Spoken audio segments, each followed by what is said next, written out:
Pasukan tempur asal Buryatia terus menunjukkan peran aktif dalam garis depan konflik dengan melancarkan serangkaian serangan presisi terhadap posisi angkatan bersenjata Ukraina.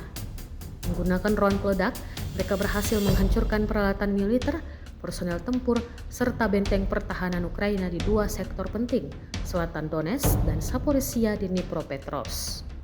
Serangan udara ini dilakukan secara sistematis dan tepat sasaran, memperlemah struktur pertahanan Ukraina di wilayah tersebut. Drone-dronenya menyerang secara diam-diam, menghantam titik-titik vital yang menghambat laju pasukan Rusia. Rekaman momen serangan dramatis ini diunggah di Telegram Rabu 30 Juli 2025, memperlihatkan dampak ledakan dari udara serta kehancuran peralatan tempur dan pertahanan milik musuh.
Download Tribun X sekarang, menghadirkan lokal menjadi Indonesia.